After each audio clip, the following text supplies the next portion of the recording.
मैं अशोक कुमार, सहआचार्य समाजशास्त्र, राजकीय डूंगर महाविद्यालय बीकानेर। विद्यार्थियों, पिछली क्लास में आपने बात की थी संस्कृति का अर्थ, संस्कृति को कैसे परिभाषित किया अलग अलग समाजशास्त्रियों ने, संस्कृति की विशेषताएं, संस्कृति का महत्व, संस्कृत और सभ्यता में अंतर, सभ्यता और संस्कृति का संबंध और संस्कृति की अवस्थाएं, किस चरणों में से संस्कृति गुजरी थी। आज अपने बात करेंगे सांस्कृतिक प्रक्रिया। सांस्कृतिक प्रक्रिया के अंतर्गत आते हैं सामाजिक परिवर्तन, संस्कृत संपर्क, संस्कृत संक्रमण तथा संस्कृत संप्रेक्षवाद। अपने संस्कृत से संबंधित कुछ महत्वपूर्ण प्रक्रियाएं हैं: संस्कृत परिवर्तन, संस्कृत संपर्क, संस्कृत संक्रमण तथा संस्कृत संप्रेक्षवाद। हम यहाँ इन सभी का अलग अलग रूप से वर्णन करेंगे। नंबर 1, संस्कृत परिवर्तन। संस्कृत परिवर्तन की बात करेंगे अपने। संस्कृत के दो पक्ष हैं, भौतिक पक्ष और अभौतिक पक्ष। इन दोनों में या दोनों में से किसी एक पक्ष में होने वाले परिवर्तनों को सांस्कृतिक परिवर्तन कहते हैं।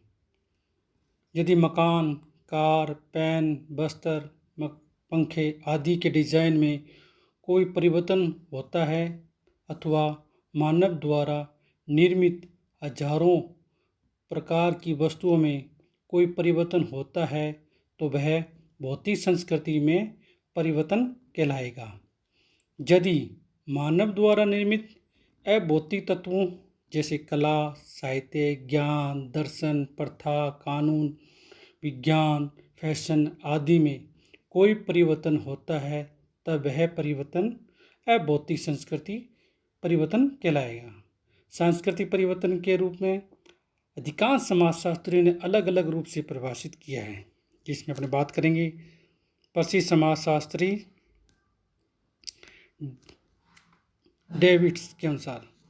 डेविड्स ने कहा है, संस्कृत परिवर्तन में वे सब परिवर्तन सम्मिलित होते हैं जो संस्कृत की किसी भी शाखा में होते हैं, जैसे कला, विज्ञान, साहित्य, दर्शन, फैशन, कानून आदि में, तथा सामाजिक संगठन के रूपों और नियमों में होने वाले परिवर्तन सामाजिक परिवर्तन हैं।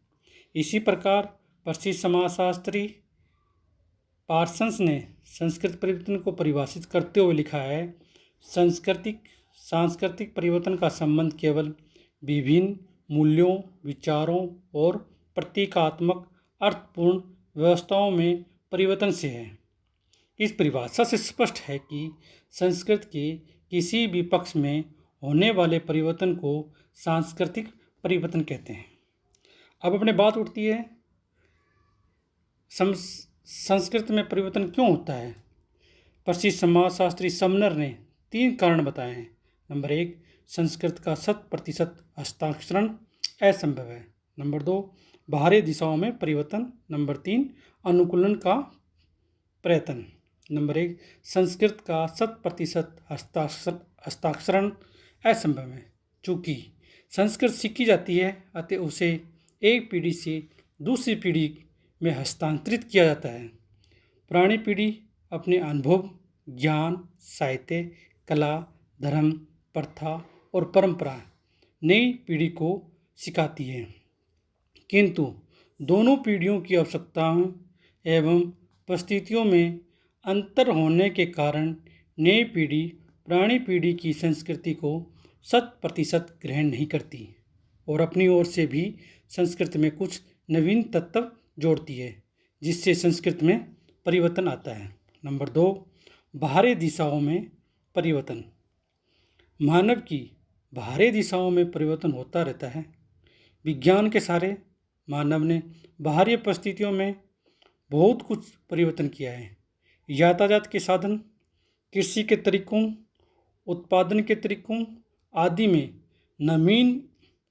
नवीन आविष्कारों ने आमूलचूल परिवर्तन कर दिए हैं, जिससे संस्कृत में परिवर्तन से अछूती नहीं रही है। नंबर 3, अनुकूलन का प्रयत्न।